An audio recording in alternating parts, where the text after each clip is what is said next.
国宝大熊猫究竟有多不好伺候？喜乐直接对冯奶爸重拳出击。最近二姑奶奶正处假孕期，胃口不好，心疼的老冯便将竹子一根根递给她，并寸步不离地守在一旁看闺女吃饭，探头探脑的模样像极了压在五指山下的猴。之后冯奶爸又给闺女拿来美味果果，以往会起身接住的喜乐此刻却无动于衷，或许是由于激素影响导致情绪不稳定，喜乐突然重拳出击打在老冯手背上，尽管冯奶爸反应迅速地抽回了手，但还是被锋利的指甲划出了一道血痕。二姑奶奶这暴脾气果真名不虚传，其他小熊和饲养员的相处温馨有爱，可喜乐和冯奶爸之间更像是欢喜冤家。当二姑奶奶在铁架上练习杂技的时候，老冯担心闺女摔下来，当即出声提醒。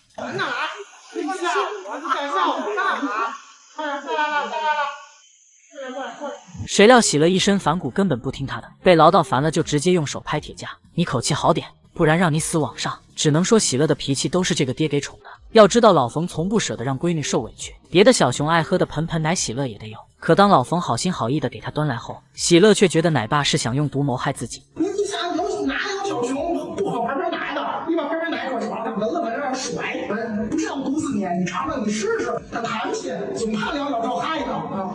感觉老冯苦口婆心劝半天，喜乐只听到巴拉巴拉毒死你，巴拉巴拉要害你。不仅如此，二姑奶奶还主打一个随时发疯及时行乐，从不内耗自己。当喜乐趴在小卖部要零食吃的时候，奶爸逗他玩，故意屡次把小窗口关上，气得喜乐小嘴巴巴的跟打快板似的。老冯，你分不清大小王了是吧？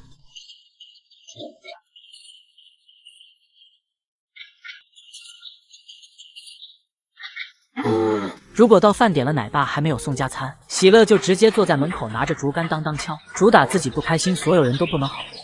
小时候可淘了，3、4岁那阵饿了怎么办呢？他会叫你，到点儿了，他看你还没下去，他就坐在门那儿拿一根竹子敲，当当当当当当当当，你怎么敲？你多咱下去，多咱给他吃上，他不敲。不过虽然喜乐脾气大，但他非常宠粉，就算是穿着貂皮大衣也要顶着高温营业，把远道而来的叔叔姨姨们感动得眼泪汪汪。可唯独冯奶爸要被自家闺女吓死了。你给我回去吧，行吧，我已经受不了了，我都快死在这儿了。回去吧，行吧，太热了，孩子，回去吧，行吧。就是说头一次见到如此卑微的饲养员。不过虽然老冯被闺女拿捏得生无可恋，但当听到游客调侃喜乐脾气太倔时，护犊子的冯奶爸当即表示反对，实力全是天塌下来都有奶爸的嘴顶着。特别有性格，是，我也不知道他那个宁随谁，就特别牛，别那么说，别那么说，你这个跟我说说行，让媳妇听见了。差着要骂街，对吧？你不能平白无故无情清白，对不对？而且还骂这么脏。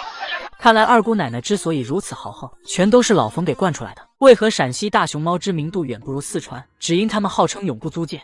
陕西是最容易遇上野生熊猫的地区，据说目前秦岭地区生活着387只熊猫，平均每100平方公里就有10只，种群密度居全国之首。因此来到陕西旅游的游客总能在路边发现野生熊猫的身影。而秦岭不只有黑白配色的熊猫，还有棕色稀有款以及白色隐藏款，并且陕西和四川的熊猫是2个亚种，据说它们已经30万年没有交流过了。秦岭熊猫个头大，脸更圆，看上去像猫，而四川熊猫看上去更像是熊。不过别看秦岭熊猫长相萌萌哒，野外生存能力那可是棒棒哒。秦岭小霸王胡子就是长着最萌的脸，一掌把人家豺狼的脊梁骨拍碎了。此外，陕西为了保护这群国宝，特地划出8个西安市大小的区域，作为大熊猫的自然保护区，工作人员只需定期巡视救助受伤小熊。秦岭目前圈养了42只大熊猫，大多都是从小从野外救助回来的，并不具备野外生存能力，所以只能给他们奉上国家编制，但更多的是救助后重新放归自然，并且还会给他们带上 GPS 定位器，不仅能帮滚滚在遇到危险时护住颈部，还能及时救助，确保熊孩子的安全。由于官方对本土大熊猫的宣传很少，导致陕西熊猫知名度远低于四川熊猫，就连许多本地人都以为家乡特产只有兵马俑。而陕西大熊猫之所以能永不租借，自由自在地生活在蓝天之下，还要感谢熊猫之父潘文石教授。潘教授曾说过，真正的熊猫属于大自然，清风雨现世面，在哪里生在哪里死，这才是对生命的一种仁爱。也正是他力排众议提出反对圈养，才为秦岭熊猫保下了一片净土。可即便如此，野生熊猫数量依旧缓慢提升，毕竟自然界存在太多不确定因素，比如熊猫妈妈在野外产下双胞胎后，由于没有太多精力同时照顾2只幼崽，只能无奈抛弃体质较为弱小的那只。但好在秦岭地区盛产竹子，并分布种子植物4600余种，有果子的季节它们还会摘果子吃，所以不用担心熊猫伙食问题。但其实不论圈养还是放归野外，都是对大熊猫种族的一种保护。相信在四川和陕西的共同努力下，未来熊猫圈必是一片欣欣向荣的景象。3大顶流同天过生日有多热闹？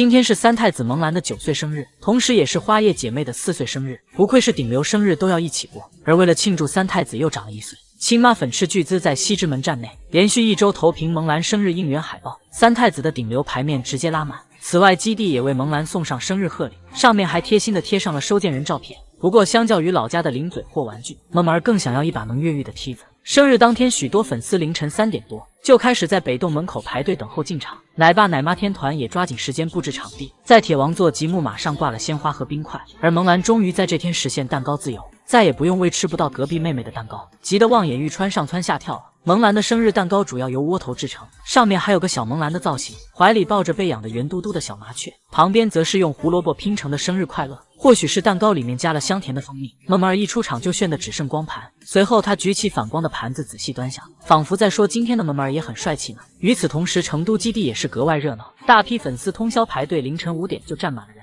天亮后队伍更是长到一眼望不到头，因为气温升高后花叶姐妹就会回空调房，粉丝们基本上只能看一轮，并且还是排队2小时看姐妹俩3分钟。可即便如此，游客们也都心甘情愿。谭爷爷一早就准备好了蛋糕，并且为了维护花局叶秘书的形象，连夜用爆炸盐给孙女们搓澡，前一天还灰头土脸的姐妹花，生日当天直接浑身白到发光，并且与哥哥萌兰的窝头蛋糕不同，姐妹俩的蛋糕上摆满了苹果、胡萝卜，周围还点缀着火龙果、南瓜等果蔬，转以上还放着特制版串串。一切准备就绪，叶秘书率先登场，展现出淑女的一面，慢慢享用美味串串。而花花却不小心在后花园迷了路，孤勇了半天才终于发现前台的蛋糕。果然花局就是不一般，主打不走寻常路。紧接着姐妹俩埋头共进蛋糕，而粉丝也抓紧时间记录这一时刻。就是说这画面简直可爱到犯规。不得不说美兰家还真是不养闲熊，娃们各火各的，凭实力成为顶流。只希望萌兰和花叶妹妹们未来每一天都无忧无虑，健康喜乐。继大熊猫花花被游客砸到流眼泪、吃竹子、呕吐后，成都基地工作人员终于采取措施了。近日，据成都大熊猫繁育基地游客反映，花花经过休整后营业的第1天，基地就对游客采取了限流参观方式，规定每次只允许3排游客入内，每次只有5分钟的观看时间。游客抓紧时间拍哈，限流5分钟哈。如此一来，大批人就不会聚集在外围，大熊猫花花也能在相对安静的环境下营业，而这也是上野动物园一直以来采取的方式。想当初，大熊猫香香在日本出生后，受欢迎程度说是比天皇都火也不为过。动物园为了香香不被打扰和更好休息，采取抽签分批参观的方式，许多人甚至努力多年都见不到香香一面，因此被保护得很好的香香才能健康成长。回国时圆滚滚像个糯米团子。要知道，大熊猫是喜欢安静的动物，游客的过分热情则会给它们造成困扰。此前花花就因为人气太高，来动物园观看它的游客越来越多。与此同时，不文明的现象暴露无遗。为了看花花的人爬墙上树，大费周章，经常把外围堵得水泄不通，每次保安都不得不出面维持秩序。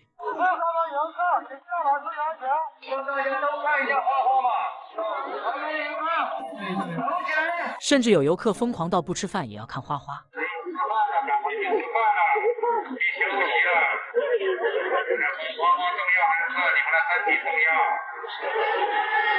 并且他们还经常激动到大喊大叫。好可爱！即便谭爷爷多次出面劝，也控制不住游客们的过分的热情。不要吼！喊你们不要吵！有网友表示，隔着屏幕都被吵到头疼，很难想象每天待在这种环境下的花花该有多难受。不会表达情绪的小家伙也只能委屈的掉下眼泪。而没休假前，花花还出现了感冒的症状。有人拍到他经常打喷嚏、流鼻涕，可游客非但不体谅花花的身体不适，还趁花花休息时故意叫醒他，让其营业。只见游客故意拿枣砸在花花身上，被砸醒的他起身就想去捡起来吃，幸好谭爷爷及时赶到，才避免了危险的发生。最后实在不舒服的花花吃竹子时还多次呕吐，好在经过5天的休息后，花花的身体状况终于恢复了健康。而在游客限流后，在安静环境下的顶流女明星心情也很好，多次热情挥手跟参观的游客打招呼，让花花保持愉悦的心情，才是熊猫粉们最希望看到的结果。这是熊猫界的超级影后，风头能压过西直门3太子的只有这个亲妈。大熊猫萌萌的熊声到底有多精彩？画面中这个安静陪伴老奶奶的大熊猫，就是北京动物园的治愈系主任萌萌。作为主打陪伴的小熊之一，萌萌经常会在玻璃前和游客贴贴。看到这一幕，猫粉的心都要萌化了。因为长相甜美、性格温顺，萌萌还参与了不少电影和纪录片制作，堪称北京动物园当之无愧的影后。然而，或许是名气大了，萌萌的脾气也跟着大了。当听到奶妈叫自己时，她误以为开饭了。结果从木架上下来，对方却说等会再吃，气得萌萌龇牙咧嘴，一脸的不高兴。等到加餐时，还没消气的他，任凭饲养员怎么喊都不为所动。看来萌萌竟还是个妥妥的傲娇女王。不仅如此，她还是坑娃的一把好手。当萌萌和萌大在架子上睡觉时，看似母慈子孝的画面，谁料下一秒他就把小家伙推了下去。当萌三安安静静的在假山上睡觉时，无聊的萌萌非要过去把孩子弄醒，最后还连拉带拽两只双双滚了下去。而要说被萌萌坑的最多的当属萌兰，当他还是个宝宝时，因为手太短，隔着栏杆怎么都扒拉不到苹果。没曾想萌萌看到后直接拿过来，当着孩子的面大快朵颐，气得小萌兰在一旁直打转。当萌兰趴在木架上睡觉时，萌萌一屁股坐到亲儿子身上，任凭萌兰怎么抵抗，他都无动于衷。难怪萌兰长大后会搞偷袭，实力坑妈。当萌萌正在爬树时，他直接钻出来把对方推下去，气得亲妈把他拖到角落胖揍一顿。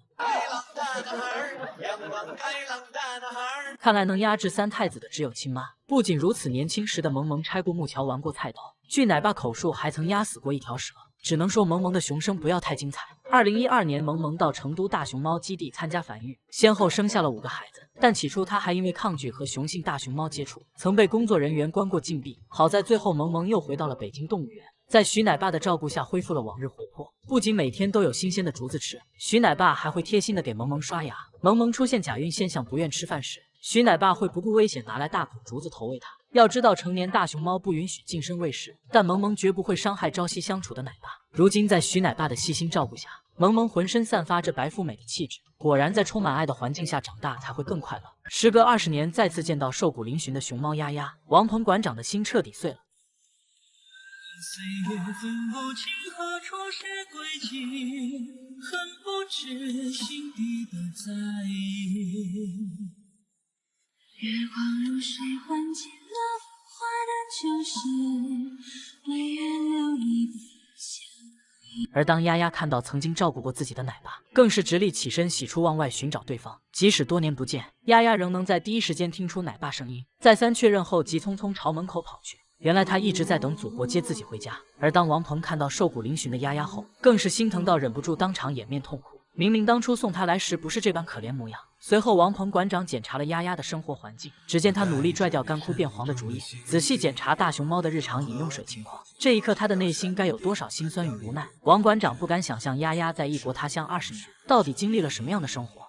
此前丫丫都是待在脏乱差的狭小房间，如今娘家人赶到后，孟菲斯动物园工作人员不得不打扫丫丫居住的环境，还破天荒的抱来3捆较为新鲜的竹子。然而当丫丫进来后，直接趴在了门口的石墩子上一动不动，整整待了13分钟后才发现竟然有吃的。只见他十分意外的缓缓走到竹子前，小心翼翼的吃着。等到晚上10点左右，丫丫又开始饿了，他坐在地上看着摄像头起食。王鹏奶爸和前去帮忙的专职医生看到后，第一时间给丫丫投喂了辅食。每次接过食物后，他都会盯着王奶爸。当对方起身后，丫丫明显有些着急，他害怕奶爸会再一次离自己远去。王馆长看出了丫丫的心思，于是换了一个离他更近的位置。他们四目相对，久久凝视。这种双向奔赴的感情让无数人泪目。要知道，王鹏馆长是丫丫有意识后一直照顾他的饲养员。